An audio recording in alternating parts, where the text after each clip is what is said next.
Welcome back to my channel. ఈ వీడియోలో bank account ఉన్న ప్రతి ఒక్కరికి బిగ్ షాక్ అండి. అక్టోబర్ 1 నుంచి కొత్త రూల్స్ అయితే రాబోతున్నాయి. మరి దానికి సంబంధించిన వివరాలే మనం ఈ వీడియోలో తెలుసుకుందాము. వీడియోని అయితే ఎక్కడ గాని స్కిప్ చేయకుండా ఎండ్ వరకు చూడండి. అప్పుడే ఇన్ఫర్మేషన్ పూర్తిగా అర్థమవుతుంది. వీడియో చూస్తున్న ప్రతి ఒక్కరు కూడా వీడియోకి ఒక లైక్ కొట్టండి ఫ్రెండ్స్. అలాగే ఈ వీడియోని తోటి మిత్రులతో అయితే షేర్ చేయండి. కొత్తగా మన ఛానల్ చూస్తున్న వారు సబ్స్క్రైబ్ చేసుకున్నట్లయితే దయచేసి మన ఛానల్ అయితే సబ్స్క్రైబ్ చేసుకోండి. దీని ద్వారా నేను చేసే లేటెస్ట్ వీడియోస్ అన్ని మీ వరకు రీచ్ అవుతాయి. ఆలస్యం చేయకుండా మన వీడియోలోకి అయితే వెళ్ళిపోదాము. Friends, big bank service charges అండి. సో, సర్వీస్ చార్జెస్ మీద బిగ్ షాక్ అయితే తగులుతోంది. మనకు అక్టోబర్ 1 నుంచి కొత్త రూల్స్ అయితే రాబోతున్నాయి. సో, బ్యాంకు సర్వీస్ చార్జెస్ నిరంతరం పెంచుతూనే ఉంటాయి. ఏటీఎం నుంచి డబ్బులు విత్‌డ్రా చేయడము, బ్యాలెన్స్ చెక్ చేయడము, చెక్ బుక్ తీసుకోవడము, ఇతర బ్యాంకింగ్ సౌకర్యాలపై ఈ ఛార్జీలైతే విధిస్తూ ఉన్నారు.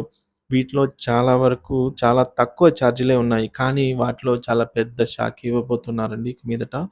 ఇప్పటివరకు ఎలాంటి ఛార్జీలు చెల్లించకుండానే పొందుతున్నటువంటి సౌకర్యాలకు ఇక నుంచి వసూలు చేయడం అయితే ప్రారంభించడం జరిగింది.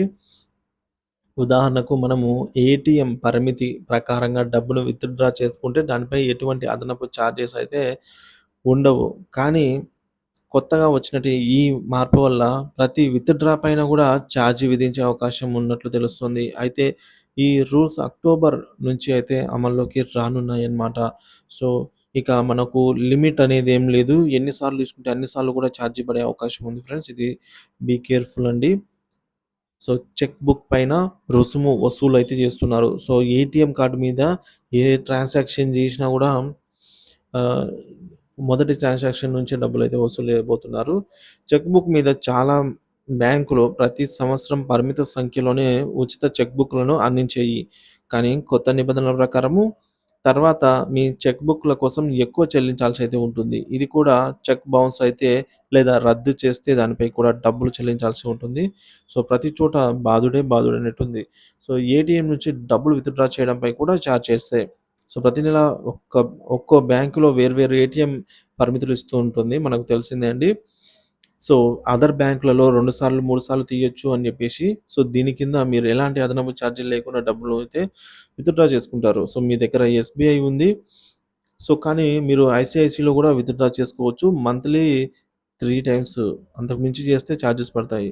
సో, ఇది పరిమితి. దీని ప్రకారం విత్‌డ్రా చేసుకోవచ్చు 3 సార్లు. ఇందులో పరిమితి కంటే ఎక్కువ డబ్బులు విత్‌డ్రా చేసినప్పుడు ఛార్జీలయితే విధించేవారు. మనకు తెలిసిందే. కానీ ఇప్పుడు కొత్త రూల్స్ అలా కాదండి. సో, ఛార్జీలయితే కొత్త రూల్స్ అమల్లోకి వచ్చిన తర్వాత మీరు వేరే బ్యాంక్ నుంచి వేరే బ్యాంకు ఏటీఎం నుంచి డబ్బులు విత్‌డ్రా చేసుకుంటే గనుక దాని ఛార్జీలు పెరిగే అవకాశం ఉందని జెప్తున్నారు. ప్రస్తుతం రూ. 20-25 వరకు అయితే వసూలు చేస్తున్నారు. సో, ఇది పెరుగుతుంది అది ఇంకా సమాచారం అన్నమాట. సో, ఖాతాలో ఎంత మొత్తం ఉండాలి? మినిమమ్ బ్యాలెన్స్ అండి. సో, ఎంబీఏ మంత్లీ ఆహ్, అవైలబిలిటీ అండి. సో, మంత్లీ సో, చాలా బ్యాంకుల్లో ఖాతా తెరిచి ఉండడానికి కొంత మొత్తాన్ని కలిగి ఉండటం అవసరం అండి. ఏ బ్యాంక్ ఓపెన్ చేయాలన్నా మినిమమ్ డిపాజిట్ అయితే ఉండాలి. సో, బ్యాంకుకు డిపాజిట్‌ల నిర్ణీత మొత్తం కంటే తక్కువగా ఉంటే జరిమానా విధిస్తారు. ఈ జరిమానా బ్యాంకుని బట్టి 100-600 వరకు కూడా ఉంటుంది. సో, దీంతో కూడా మార్పు వచ్చి ఇది కూడా పెంచే అవకాశాలు అయితే ఉన్నట్టు సమాచారం. సో, మొత్తానికైతే ఇప్పటి వరకు ఏవైతే ఉచితంగా కొన్ని ప్రయోజనాలు ఏవైతే ఇస్తున్నారో వాటికి కూడా ఏటీఎం కూడా మనము ఇయర్లీ సో, మనకు వచ్చేసి ఇదివరకు 144 కట్టేదండి. ఒక 2019 వరకు కూడా. తర్వాత ఏమైంది మెల్లిమెల్లిగా 200 సంథింగ్ రూ. 230 సంథింగ్ ఎంతనో ఉండాలండి. సో, పెంచారు ఈడ నుంచి ఈడికి. సో, ఇప్పుడు మళ్ళా మూడో పెంపైతే 300కు దాటిపోయే అవకాశం అయితే ఉన్నట్టు తెలుస్తుంది ఫ్రెండ్స్. దీనిపై మీ అభిప్రాయాన్ని కామెంట్ చేయండి. సో, బ్యాంకులైనా సరే, సిమ్ కార్డులైనా సరే, ఉచితంగా ఏవైనా సరే ఇచ్చేవన్నీ గూడా ఫ్యూచర్‌లో మనకవన్నీ గూడా డబ్బులు పెట్టి కొనుక్కోవాల్సిన అవసరం అయితే ఏర్పడే అవకాశాలు ఎక్కువగా అనిపిస్తున్నాయి. సో, ఇది ఫ్రెండ్స్. ముందుగా మనకు అలవాటు చేస్తారు. అలవాటు చేసిన తర్వాత ఇంకా బాదుడే బాదుడు.